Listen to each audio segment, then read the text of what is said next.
the Virginia Horse Industry Board, Southwest Virginia Agricultural Association, and the Virginia Christmas Tree Growers Association are proud sponsors of Virginia farming. This program's brought to you by the Virginia Farm Bureau. Large or small, Virginia farmers work year-round to help put food on your table. And Farm Bureau works year-round to help farmers and all Virginians. Farming, it's all good.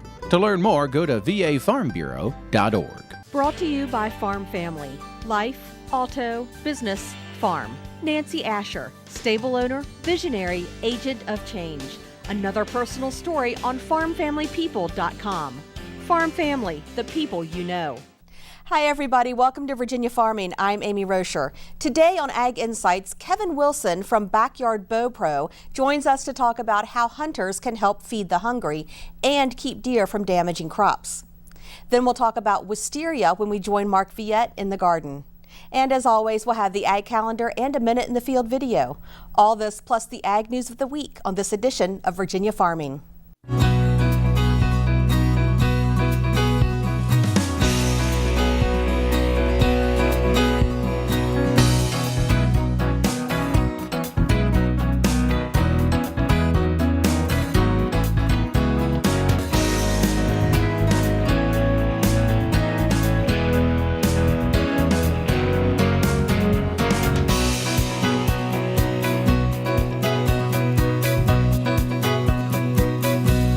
VDAX announced that Virginia corn crops are expected to be up 29% from last year. Virginia is not the only state seeing gains. Nationally, corn production is expected to be up 28%. The highly anticipated August World Agricultural Supply and Demand estimates have also been released by the Agriculture Department. Now, up to this point, the USDA has been using a statistical model for corn that predicts yield based on planting date, rainfall, and temperature during the growing season.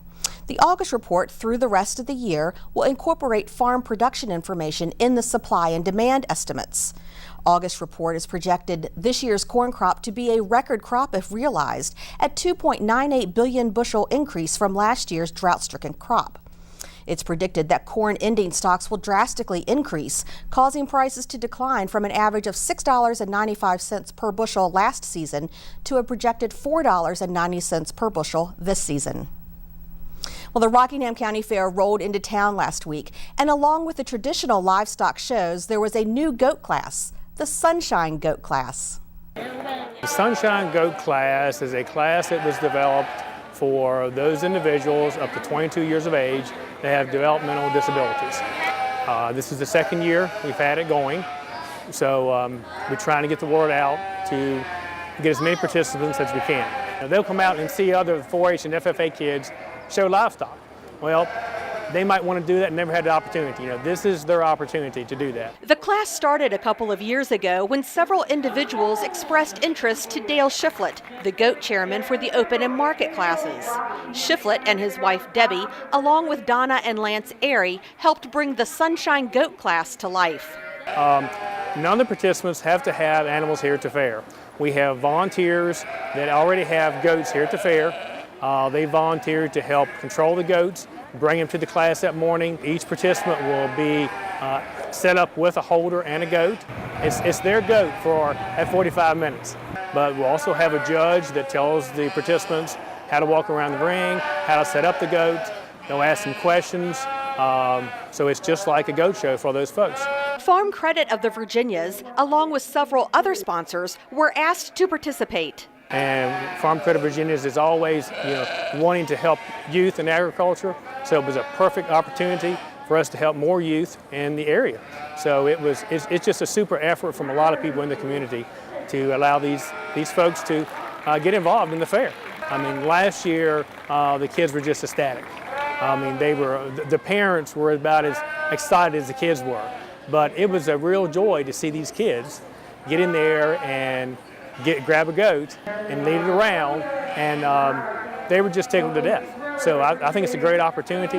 It's a great outreach from the fair, and the fair has been great with us. If we can get more participants, the better. To get involved with the Sunshine Goat Class, you can contact Mike Deal directly at the number on your screen or visit the Farm Credit of the Virginia's office near the fairgrounds. It's a thrill for everybody. Brown marmorated stink bugs are spreading throughout the United States, damaging fruit and vegetable crops. The USDA's Bob Ellison has more on what USDA researchers are doing to address this threat. The brown marmorated stink bug is a serious farm and garden pest the U.S. Department of Agriculture researchers are trying to monitor and manage.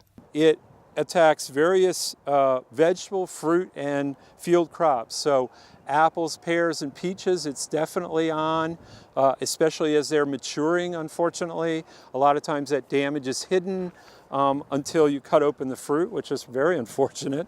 It can affect soybean as well. Various vegetables, tomatoes, peppers. Weber and his Agricultural Research Service colleagues in Beltsville, Maryland, just outside of Washington, D.C., are trapping stink bugs to study their attractants or pheromones.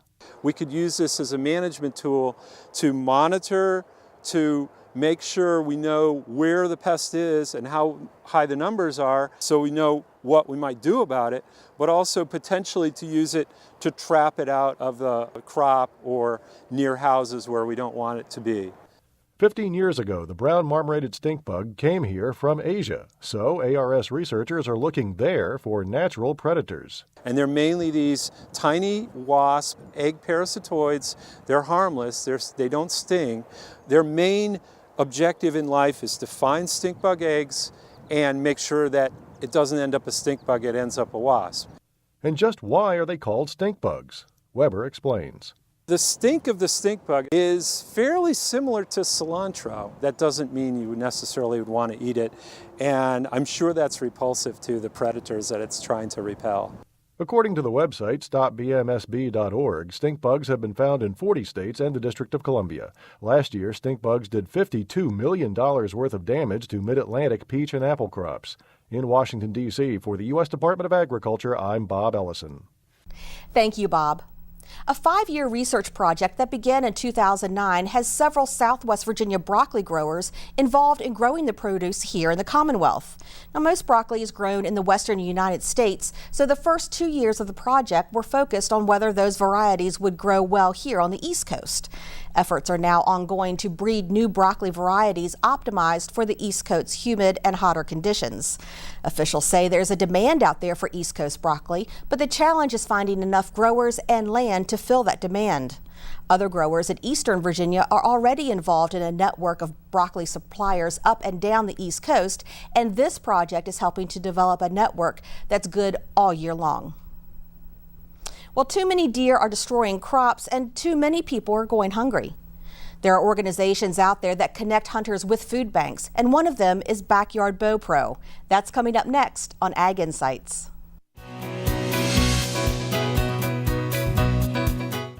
Backyard Bow Pro is a nonprofit organization that is protecting the land, promoting ethical hunting, and providing food for those in need.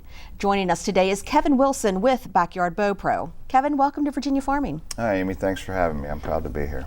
Well, I'm excited to learn about this program. Tell us what Backyard Bow Pro is. Well, as you mentioned, Backyard Bow Pro is a federally certified 501c3 public charity organization.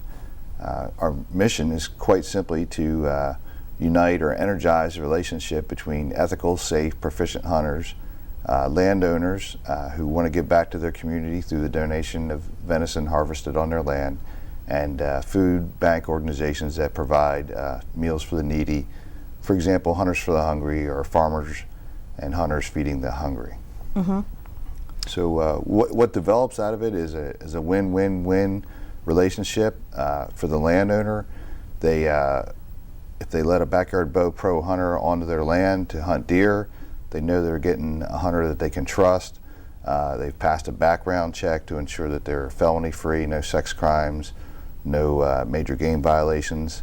They're getting a hunter that's proficient with his equipment, because that test is given to the hunter prior to their being accepted for membership. And the equipment is not just bows? It's not limited to bows at all. The name is Backyard Bow Pro because the origin of the organization came with a lot of suburban bow hunting where it's limited to bows, but most fellows or ladies that hunt with a bow also hunt with a rifle. So any weapon that's legal and in accordance with the landowner's wishes can be used. Okay.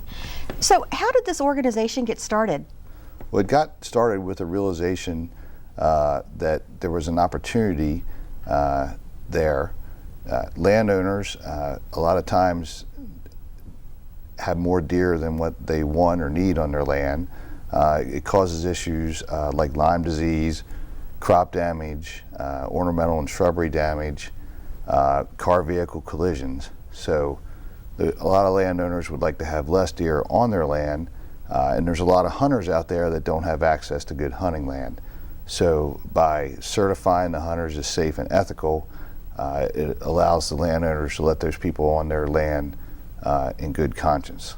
But most importantly, if a hunter harvests a deer on that land, he can donate it to a local food bank and provide up to 200 meals for less fortunate folks. And that's amazing because, you know, we all know that the deer are plentiful, and unfortunately so are the hungry people. Sure. So it really is working together, like you say, as a win-win situation. I wanted to talk about localities. Now, you're located in Northern Virginia. Yes, ma'am. So you have, you know, an urban feel for where you are. Yes. Even though you represent the entire state. But what are some of the deer issues that you have in urban areas? Well, in urban areas, the deer have come back into a lot of the wooded areas and caused a lot of issues. We mentioned Lyme disease and deer vehicle collisions. Deer densities in a lot of counties in Virginia, not just the urban areas, the deer densities are as much as 400 deer per square mile. And the carrying capacity, long-term carrying capacity on the land is usually in the 15 to 25 deer per square mile range. So really there's too many deer, and in the long term they're going to damage the ecology, and the recovery could be quite lengthy. Right, and that really extends into the rural areas as well, because you mentioned, you know, and I guess for us here in the more rural areas, it's more about the crop damage. And we have vehicle collisions too. Absolutely, absolutely, sure. Right. Definitely, that's a big factor in the rural areas. But what really develops synergy and what really makes it special is that when you let a backyard bow pro hunter on your land and he harvests a deer and he donates it through Hunters for the Hungry or Farmers and Hunters for the Hungry, he's given back to the community that you live in, and helping people that are less fortunate than themselves, which it includes a lot of people you wouldn't suspect, young veterans, elderly folks. They're all benefiting from this donated venison, which is a lean, organic, local source of red meat and protein. Yeah, it's good meat. You know, a lot of people kind of shy away from it, but you know, in my house we eat it all the time, and Absolutely, it is really good. It's sure, very definitely. good for you. How big is your organization? The Backyard Bow Pro has members in 25 different states. We're centered in rural North Carolina and Virginia. There's approximately 400 certified hunters on the roster, guys that have passed the shooting proficiency test, passed the background check, signed the statement to commit to ethical behavior. So there's about 400 certified hunters on the roll, and there's about 5,000 supporting members at large, folks from churches, nonprofit organizations, food banks that support just through their membership. Okay.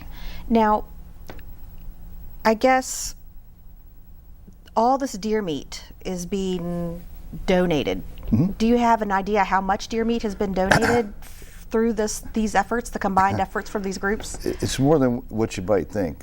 For instance, Farmers and Hunters Feeding the Hungry last year alone donated 1.7 million pounds of venison, and Hunters for the Hungry, just in the state of Virginia since its inception in 1991, has donated 4.2 million pounds. So wow. It really tells you two things. There's a lot of deer being donated, but it also highlights the need in these food banks for red meat protein. Sure, and you know, we definitely know the need is there. So it kind of sounds a little bit complicated, but it's really not. What does a hunter need to do to become part of the Backyard Bow Pro program to help donate venison to the hungry? Yeah, well, first of all, I would say that any hunter can go on the Hunters for the Hungry website, find the local processor that cooperates for Hunters for the Hungry, and donate a deer, most of the time free of charge, depending on circumstances in different states. But if a hunter wants to get the Backyard Bow Pro certification, then he needs to go onto the backyardbowpro.org website. There's some forms that he fills out on there. He submits to a background check to ensure that he's crime-free. He has a witness watch him shoot his weapon and sign his proficiency test, and then he just signs a commitment to ethical behavior with rules of fair chase and those kinds of things. So it sounds complicated, but it's really not. Most of it's handled off the website, and it's fairly simple. And is there any cost to the hunter to donate the deer meat? There's no cost. It really depends. It varies from state to state. In Virginia, the Virginia Hunters for the Hungry network is very robust, and it generally does not cost anything to donate a deer to the hungry. To join Backyard Bow Pro, to get the criminal background check and the proficiency test is $150 for a hunter to join. But once again, the next time he knocks on the door to try to get permission on a piece of land to hunt, he can show him that Backyard Bow Pro ID, and the hunter or the farmer that's potentially granting permission knows that he's got a hunter he can trust that's committed to ethical behavior and is going to give back to the community with donations. Right. And that's a great thing for sport hunters. You know, they hunt and hunt, but you know, you can only get so many deer and you can only eat so your freezer can only hold so much. Absolutely, yeah. So for somebody who wants to continue, you know, sport hunting but using the meat, and what a great organization to be able to do that. And you know, they may be able to contact a landowner that they haven't contacted in the past who would appreciate, you know, the authority that comes with the Backyard Bow Pro, absolutely. what it represents. Definitely, absolutely. So. It's really win-win-win for the hunter, the landowner, and the food banks. It really is. Well, good luck in all of your efforts, because it sounds like you guys are just doing a tremendous job, and we're going to share the websites with everybody. Okay. And hope we can get some more hunters around here. One more question I wanted to ask, what about the food banks? If there's a food bank who is looking to bring in some venison for their folks, who do they contact? I would recommend that they contact Hunters for the Hungry or farmers and hunters feeding the hungry. Okay. If they are aware of some potential landowners in their area that might have more deer on their land than what they desire, that they could contact Backyard Bow Pro and help that networking, to help build that network between the hunters and the landowners, which would in turn, of course, increase the number of deer donated to their food bank. Okay, well, great. Well, we are more than happy to share that information. All right, well, thanks a lot, Amy. Thanks for being here today. Appreciate it. Thank you. We'll be right back.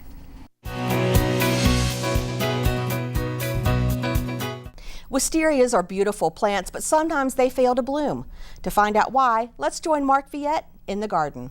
We're next to a main highway with cars going back and forth all day long.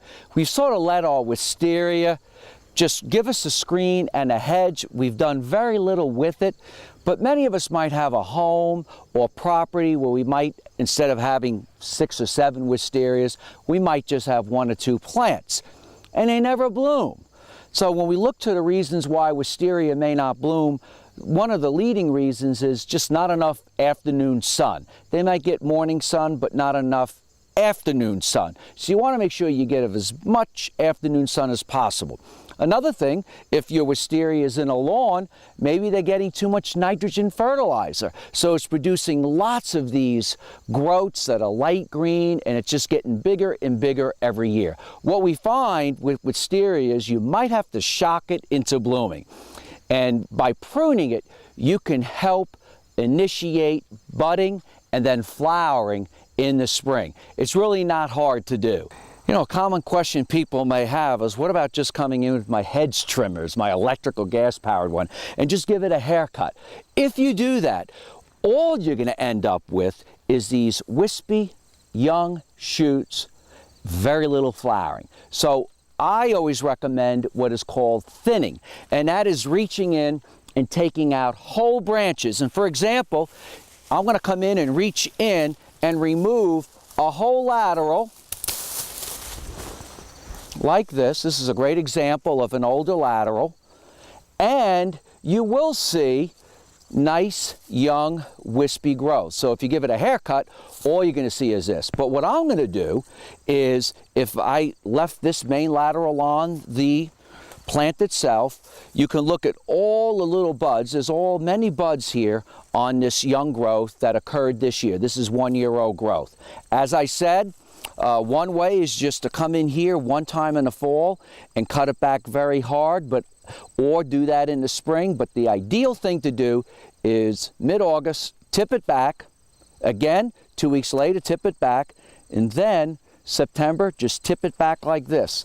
I have forced all the energy from the roots and all this foliage into this 1, 2, and 3 buds. And that will help force those buds to grow into flowering buds, as opposed to being just foliage buds and lots of foliage. But just reach in, a plant like this is going to take quite a while to thin it out. Spend a half a day in the fall, thin it out, tip it back, and over next year or so, you will find flowering if you also fertilize, which we'll talk about in a minute. You might find some of your wisterias producing seed pods. Some people don't like certain types of wisteria that sort of take over areas that they're not supposed to. So I like to grow varieties. Of great variety to consider for your own backyard is Amethyst Falls. It does not take over and spread where you don't want it to be. But you can just come in here in the fall and prune off the seed pods again. I might come in here and remove this lateral to sort of thin it out. You see how it opened that right up? That's really what you want to try to do when you thin out wisterias. At the same time of heading back some of these stems to help produce flowers, you also may want to come in and thin out long growths. Imagine this as being one main stem with lots of shoots coming off. I've pruned back these shoots to 1 or 2 buds, but then I'm going to come in here and I want to get more light. So I'm just going to come like this and I'm going to prune out a whole old, probably 3-year-old stem. That 3-year-old stem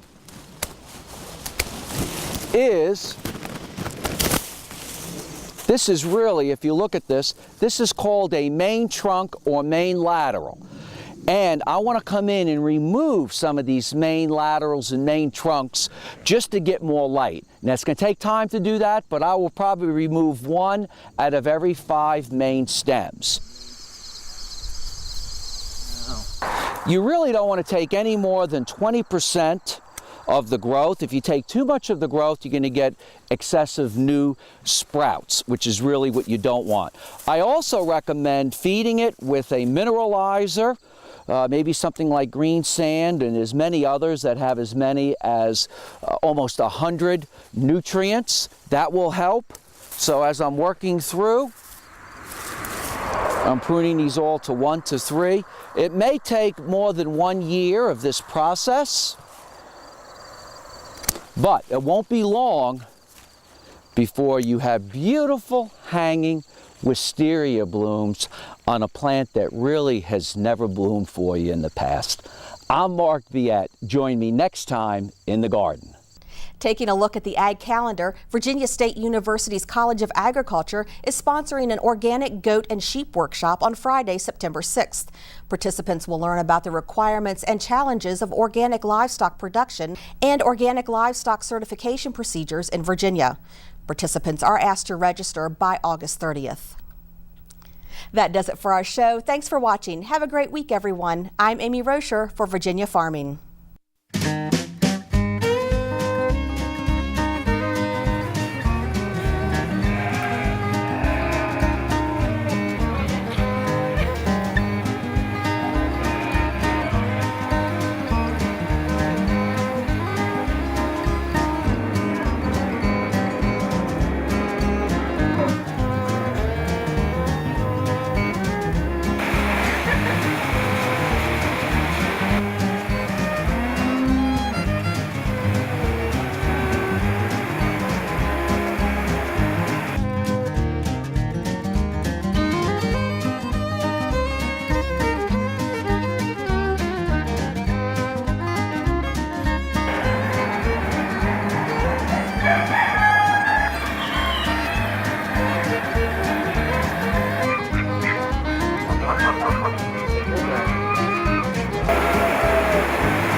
This program's brought to you by the Virginia Farm Bureau. From apples to zucchini, Virginia farmers work hard to put food on your table. And Farm Bureau works year-round to help farmers and all Virginians. Farming, it's all good. To learn more, go to vafarmbureau.org. Brought to you by Farm Family. Life, auto, business, farm. Steve Morse, fruit grower, distiller, entrepreneur. Another personal story on farmfamilypeople.com. Farm Family, the people you know.